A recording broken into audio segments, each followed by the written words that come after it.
What do you do when life throws unimaginable challenges your way? On this episode of Life Jack, the Resilience Podcast, we have Doug Lawrence, a retired Royal Canadian Mounted Police officer who has faced profound personal loss and transformed his grief into a beacon of hope for others. After losing his wife in 2021, Doug embarked on a healing journey that has led him to help others navigate their own struggles with grief and mental health. With a unique blend of mentoring and therapeutic techniques, including eye movement desensitization and reprocessing, which is also called EMDR, and induced after-death communication, known as IABC, he has dedicated his life since 2009 to supporting those in need. He co-founded the International Certified Mentor Program that serves to lead and assist organizations in developing a workplace that exceeds the needs of the employee, which in turn raises the organization's productivity and profit margins. As the published Amazon #1 bestseller of You Are Not Alone, which was released in 2022, and also The Gift of Mentoring, Doug will share his story of resilience, the power of vulnerability, and the importance of talking about grief. Sometimes life gives us lemons. Sometimes it gives us lemonade. Other times it gives us something entirely out of left field that makes us say, WTF. But no matter what obstacles come, there is most often a way out on the other side, and we are once again victorious. My name is Dr. Rowe, and you are listening to my podcast about resilience. Every guest shares a tragedy to triumph story to give listeners like you the inspiration to push through every single day. Listen now as my next guest shares how they were life-jacked. Hi, Doug. Welcome. Thank you so much for being a guest on my show. How are you? I'm doing great, thank you. And thank you so much for the opportunity to be on your show. Oh, no, most definitely. When I was contacted about you being on the show, I was very excited as I was doing research, and you are really doing some great things. So can you share just a little bit about yourself with the listeners? Yes, I certainly can. So, it's a long story, so I'll try to keep it brief. I'm a Saskatchewan, Canada farm boy who ended up joining the Royal Canadian Mounted Police and was stationed in a number of different places all over, some of which include living in small settlements where I was there by myself and eventually with my good wife, Deborah. And we went through a number of different things, but long story short, it was, I was in places where I was experienced a number of different traumatic events, and there was no support structure in place to help me get through the trauma and actually the mental health aspect that I was having to deal with. And even with Deborah, once we were married, she was able to help somewhat, but not to the extent that I would get from a counselor or a psychologist or psychiatrist. And as you mentioned about your wife, Deborah, you're no stranger to grief. So can you kind of share your journey with grief after losing your wife? Yeah, it still continues to be a challenging one, but Deborah was my rock. She kept me on track. She kept me going, and she too got to experience some of the trauma, especially when we were in small communities where I had to rely on her to basically be my backup and go from there. So losing her in 2021 was it was like losing your best friend or your partner, as if I were to refer to that from the RCMP standpoint.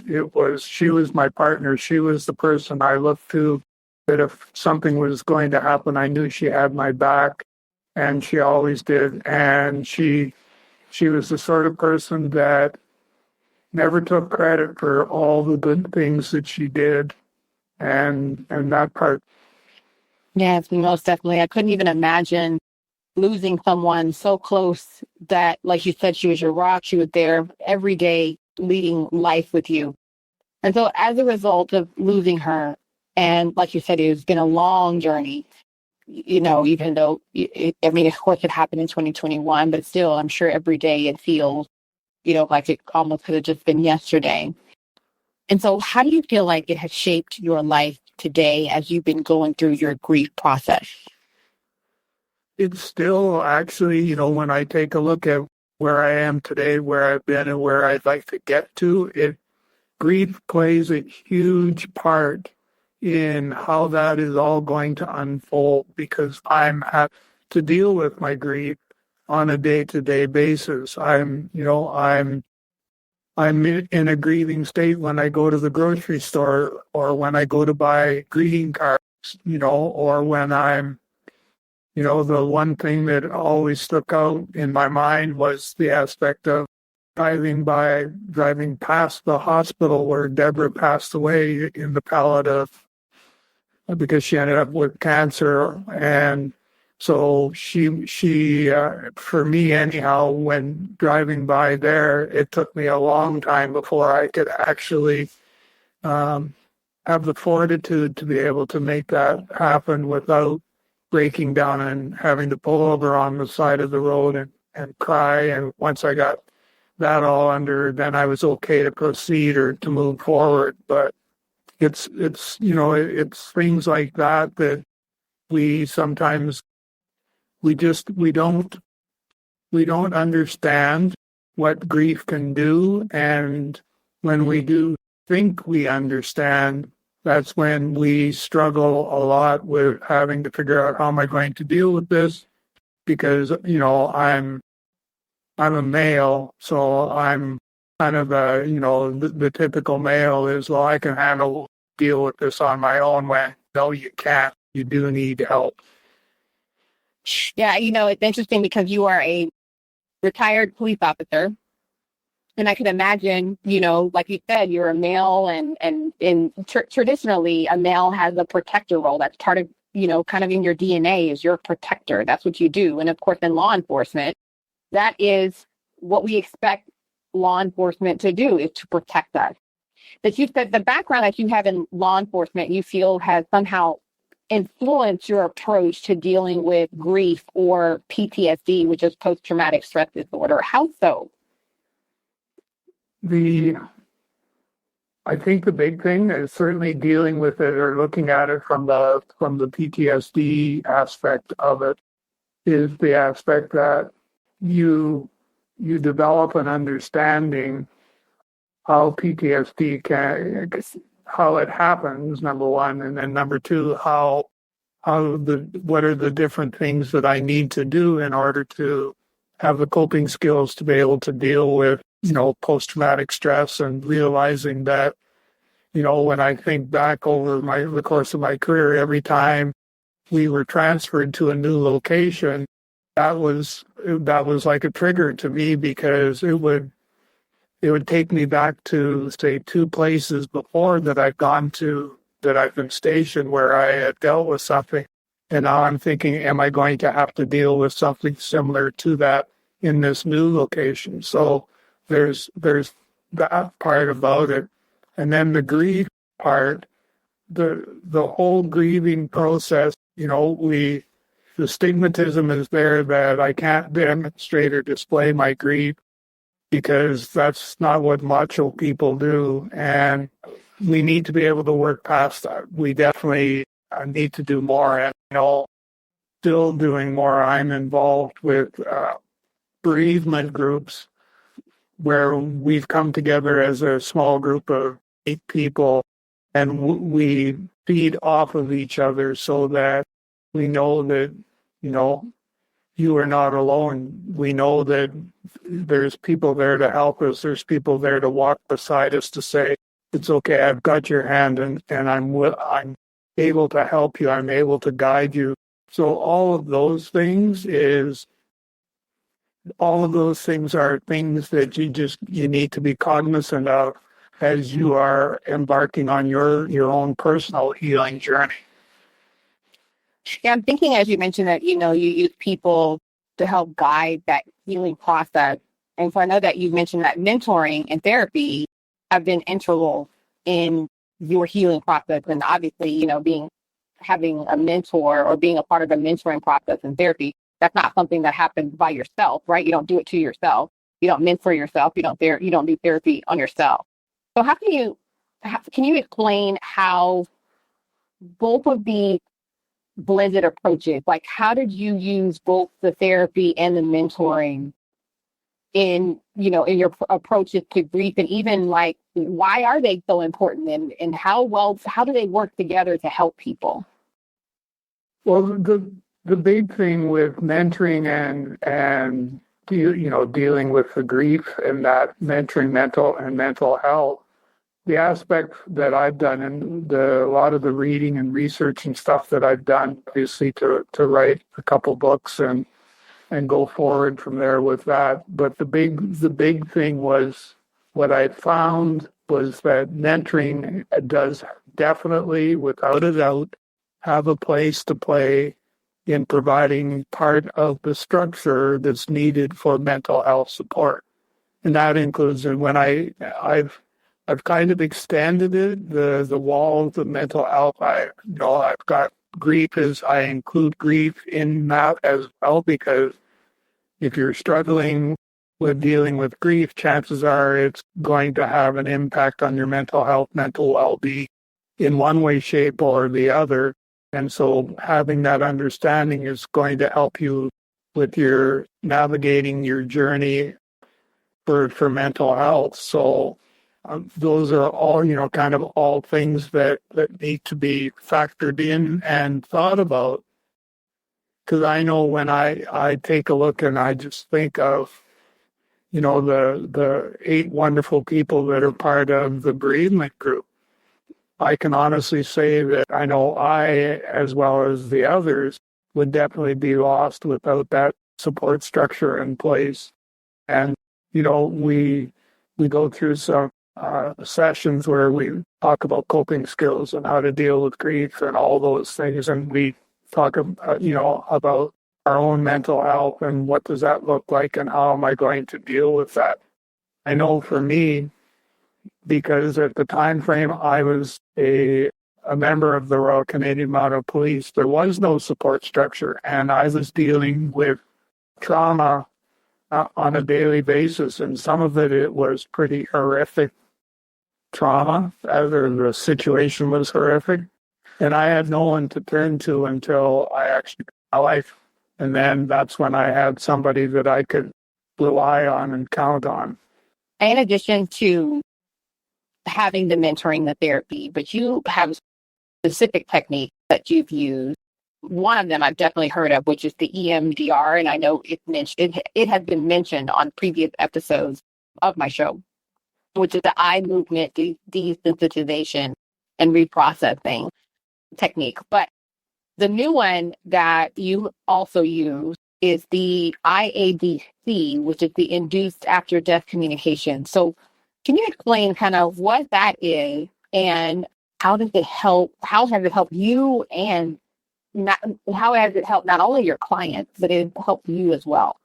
EMDR and IABC are both a technique that, through the counseling that I went through to help me deal with my grief and my mental health, I actually had a trained counselor who specialized in EMDR, and we actually she wanted to try IADC on somebody who was open-minded if he wanted to experience it. And so that, obviously, that was me. I was sort of pardon the expression, but I was the guinea pig, so to speak.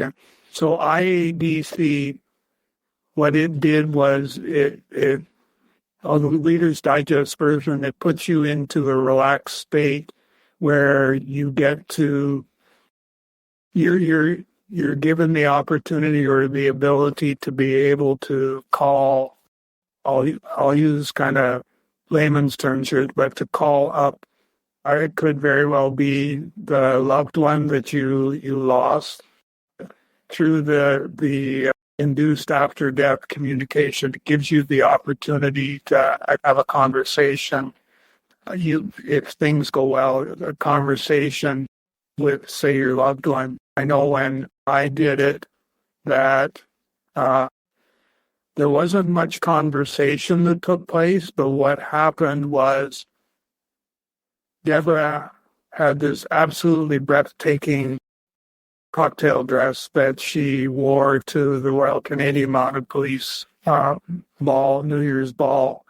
And it was just, there's not enough words to describe how she looked in that. And that's what came when I went through the process for induced after death communication. That was the thing that came out to the forefront, was the blue cocktail dress. And she didn't say much of anything. In fact, if I recall, she didn't say anything, but she stood there, and I was able to see the dress, and I had as I called it, a one-way conversation with her where I was doing the talking and she was just standing there. Induced after death communication, I had a Reader's Digest version. So what do you do when a person is reluctant to participate in that IABC, the induced after death communication? Because, I could imagine sometimes it's very hard for people to have a one-sided conversation with someone that they're missing. So how do you help someone through that process when they're reluctant? If you really can't force people, because to get into that relaxed state takes a bit of effort. Because I think we were, when I did it with the counselor, we were at least an hour going through trying to get into a relaxed state and everything else. What I have done, and I've done it with the passing of my mom, also do this, was that I ended up having a medium or a psychic make connection with either my mom or Deborah, just to make sure that they were okay. And so that would be something somewhat similar, because I know most people I talk to, when it comes to induced after death communication, all they really want to know is my loved one okay? And same sort of thing for the use of a medium or a psychic, is that it does give you that opportunity to be able to make that connection. And I've done that in both cases with, as I said, with my mom and with my wife. And that gives me the closure that I need to be able to go on from there with my healing journey. And I know there's lots of people out there that, are saying it's all hokey pokey and all that sort of stuff. But it does work for me, and I get the desired effect that I'm looking for, which is closure. And so I do recommend to people that when they're saying, I'm trying to move past the point, I will always, not always, I will sometimes suggest that they maybe take the opportunity to source out a psychic or a medium and have that conversation. And the most fascinating people to me are people who are very crafty at storytelling, or anybody who writes a book, or anybody who can, tell stories or tell about events in an interesting, an entertaining way. But you say that storytelling, it actually can play a role in the healing process. How so? Well, when I take a look at storytelling, number one, I have a lived experience that I want to be able to share with others as part of their healing process, in order to help them, be able to navigate that whole process. So to navigate the grieving process, navigating that having to figure out how am I going to deal with and cope with all these things that are happening around me, to me, are mental health related. So it's about being able to do all of those things. And I just, you know, there's storytelling is part of the mentoring process. Storytelling is something that we use all the time. And it can very well be where we would start out something rather basic or very simplistic is, that, what would happen if we were to do this or that. So it's a combination of storytelling and the use of the Socratic method, which is asking a series of questions to guide the listener to a particular outcome that you may be looking for. But I do storytelling almost on a daily basis. And it's a matter of just being able to share those lived experiences with the person that you're mentoring and being able to do that. We talk about that when I do mentor training. That's one of the communication techniques that I talk about is storytelling.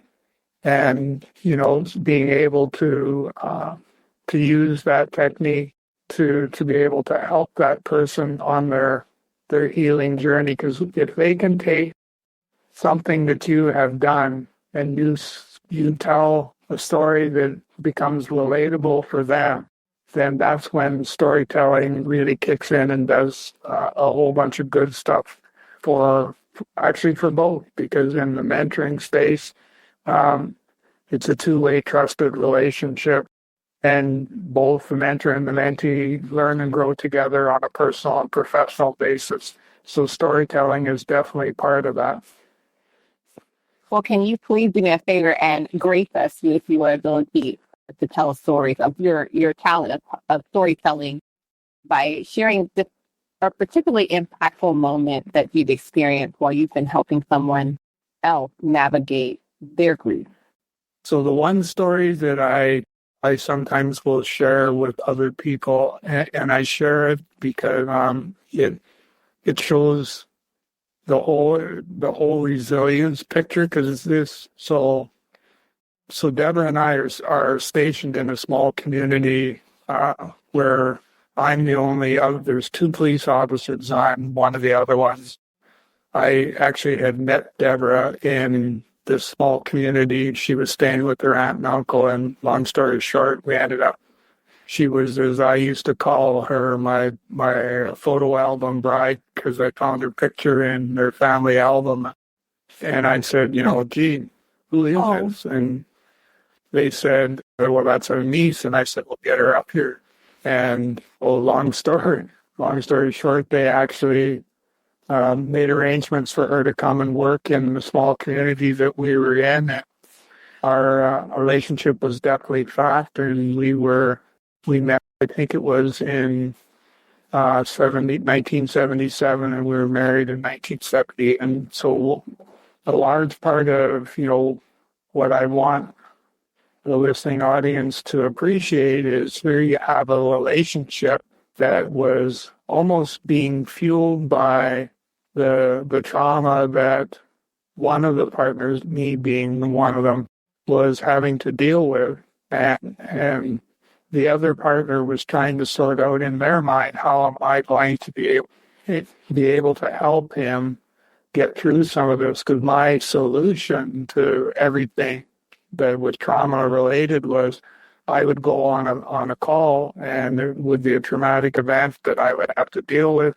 When I'd come back to my trailer that I lived in, I would go to the cabinet where my liquor supply was and grab a bottle of Scotch whiskey, throw the cap in the garbage, and I would have Scotch whiskey, thinking that was going to solve all the problems and was going to make the trauma go away. When if it didn't, that was where Deborah came in, and that's why I encourage people to take the extra time to develop, build, and nurture trusting relationships, because at the end of the day, you're going to be lost without them. And that's the sort of thing that I'm hoping that our listening audience are of the mindset that they're going to be able to say, I can relate to that.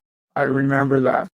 And we ended up having, because of our ability to work through that, we ended up having one of the strongest relationships that I know of, and was always being commented on by close friends, is that we wish that we could have a relationship like the two of you had now, I guess, and be able to do that. So, listening audience, take the time and spend it wisely and help develop that two-way trusted relationship. Because at the end of the day, it's time well spent and it's a journey worth going on.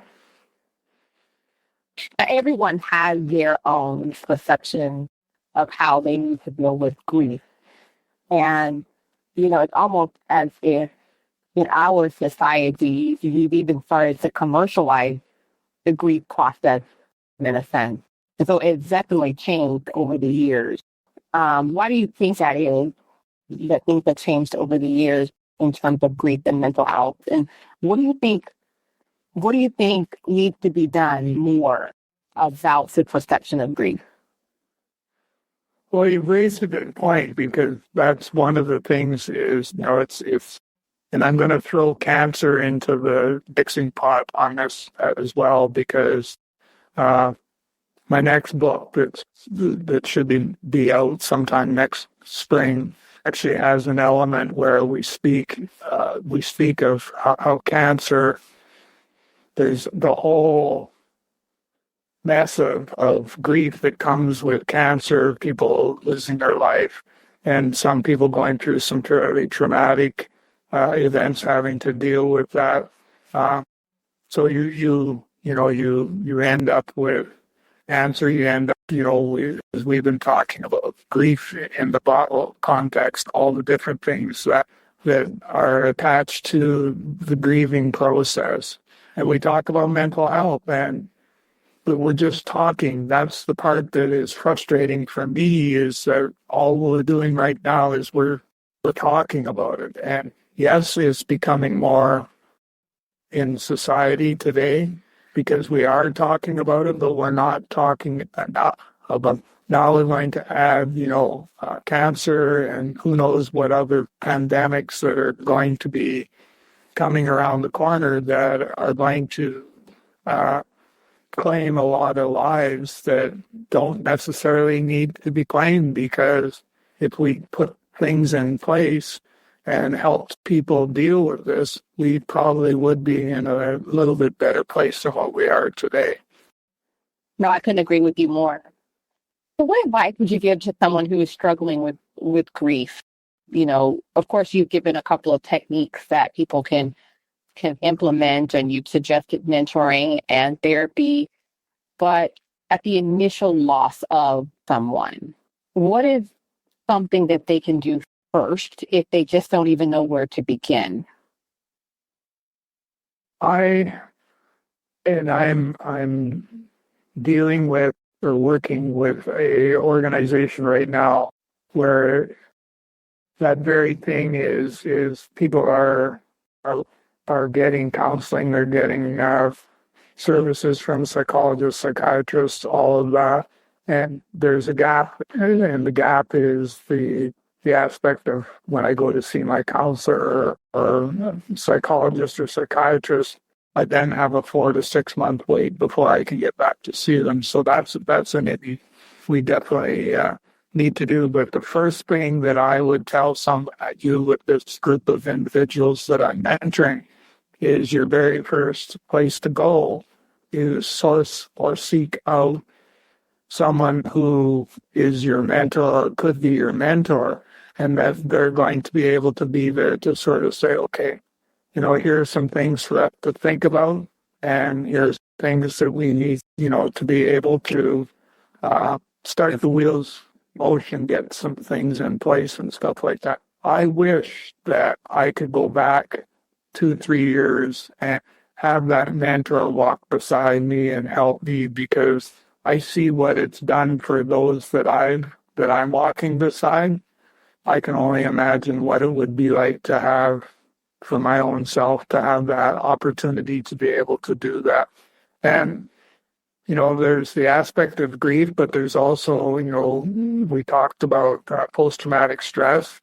There's a lot of, the recall that ends up happening, the triggers and stuff like that. And we need to be able to better understand, what does that mean and what does that look like? And then be able to help that person create those coping mechanisms that they need to be able to deal with it and to be able to move forward their healing journey. What are some misconceptions or common misconceptions that people have about grief? Because I know a lot of times when someone loses someone, you definitely know that you want to be there for them and be empathic or empathetic or sympathetic, either way, to that person. But sometimes people just mess it up, right? And they sometimes make it worse. So what are some misconceptions that people probably have about grief that you want to address? So one of the main ones, and it's probably got a couple different pieces to it, but is the aspect of, and I had this happen when we did a celebration of life for Deborah, and I had, some colleagues come up to me, and say that they wanted we should get together and go for lunch because it's been, a long time, and, we should do that. And was roughly three, almost 4 years ago, and has not yet taken place. And so, to make a promise like that to somebody who is going through the grieving process is it's a punishment that they don't really need to have to endure. So that's one thing. The other thing is that a lot of people will tell me that I don't know what to say, so I choose to say no, or I don't know what to say, so I'm just going to say whatever comes to mind without any thought to what the outcomes might be as a result of that. And I've told people that if you don't know what to say, ask me, and I'll definitely I'll give you guidance on what you could say in that particular situation. But to say nothing is not acceptable whatsoever. Because imagine being you've lost your loved one. Imagine being at home by yourself on weekends with no one to talk to. And it is one of the loneliest feelings that I've ever had. And I hate weekends. I hate them with a passion because I have limited connection with anyone. And if I do, it appears to be painful for them to have to deal with what do I say, how do I say it, and all those different sorts of things. Reach out and ask. It's okay, it's okay to say I don't know what to say. And like I said, I definitely would be the sort of person that would give you guidance. I love that you said that, because I think that most times people think that people want to be left alone in their grief. But as you have stated in this interview, that other people, the mentoring, the therapy, being around the community, that actually helps usher people through the process of grief. That you can't do it alone, because like you said, it's very lonely, especially when you lose someone who's very close to you, because you were used to seeing that person all the time, every single, that were an integral part of your life. Like you said, you have many reminders of Deborah all around you very often.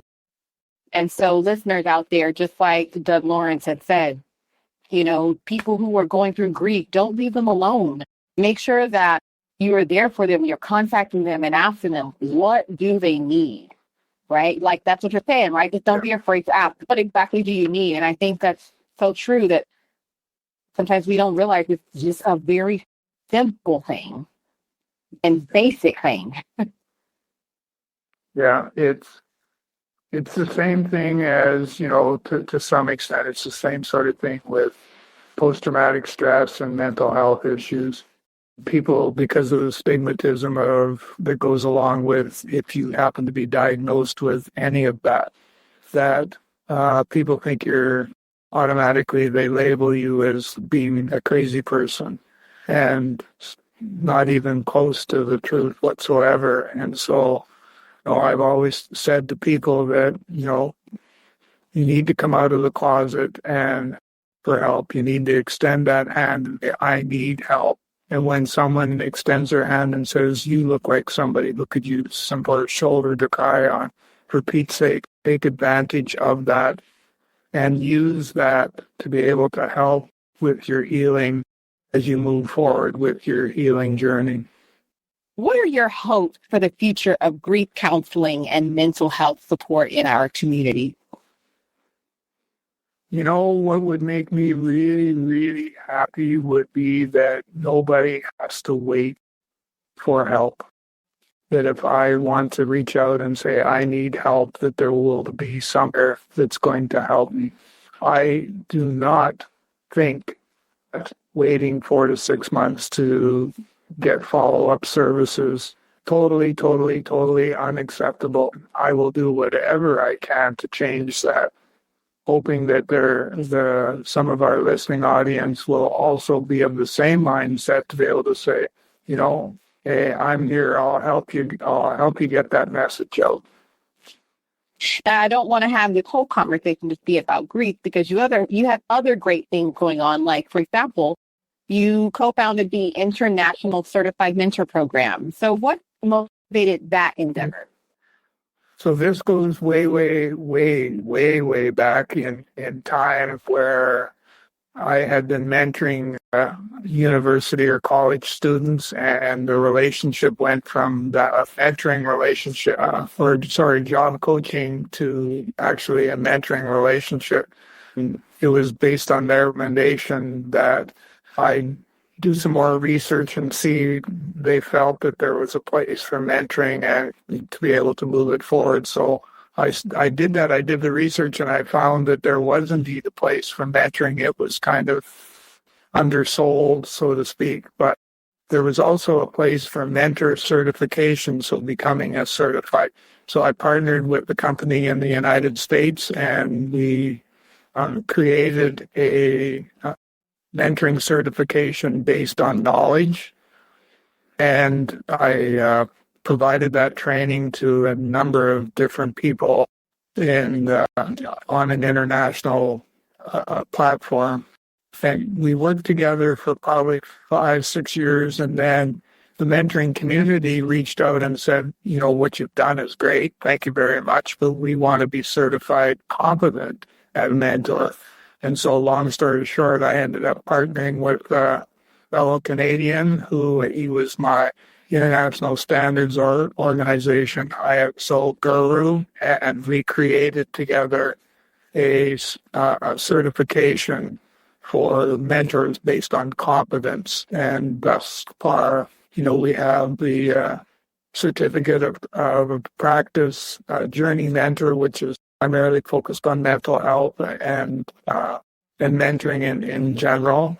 And what we did was we wanted to make sure that there was a separation that was there, so that the certification was a impartial body of individuals, and we created what became the International Mentoring Community. And we delivered some training under that umbrella to people as well. So that's the whole certification side of the house, as well as I developed a fairly comprehensive mentoring practice where I have accumulated probably, I think it's close to 4,500 hours of mentoring that I have accumulated on an international basis. It's kind of the story behind the international mentoring community and the certification process. So how can companies support their employees more? Like, what are some things that they could do? One of the main things, and I know we've talked lots about mental health, But so two things. Let's make it. We'll give you a choice. The first is implementation of a mentoring program within your organization. That's number one. Number two is that mentoring program needs to have, as part of the program, needs to have the support structure in place for mental health. So feeding off of both. So the mentoring piece, but also the mental health. And if we can link the two of those together, that's going to make for a much stronger organization. And it's also going to make for stronger employees who, from a health perspective, are going to be able to see some significant gains and stuff from that regard. Thank you, Doug, for sharing your powerful journey and insights with us today. I can't believe it's time for this conversation to close. But your dedication to turning personal pain into a source of strength and support for others is truly inspiring. As we reflect on our own resilience, we definitely need to remember the importance of connection, vulnerability, and the healing power of sharing our story. Hopefully, the listeners out there can find all kinds of ways that they can support each other on their journeys through grief and healing. Do you have any last words of encouragement for the listeners? I do, and the most important thing for our listeners today is that you need not be afraid to reach out and ask for help. There will always be somebody there to help you, but it's okay to ask for help and to do so, feeling good about yourself. Thank you again for joining me on Life Jack the Resilience podcast. And I wish you and your family nothing but blessings and abundance. Please take care. You as well. Ladies and gentlemen, Doug Lawrence. Be sure to join us next time for more uplifting stories and insights on resilience. Until then, keep pushing forward, embrace the journey, and remember that every step back can lead to a greater comeback. Dr. Rowe, signing off. You have just listened to Life Jacked, the Resilience Podcast with your host, Dr. Rowe. Subscribe to this podcast on Apple Podcasts, Pandora, Spotify, and any other podcast streaming platform. Remember to live, laugh, love, learn, and then repeat. See you in the next episode.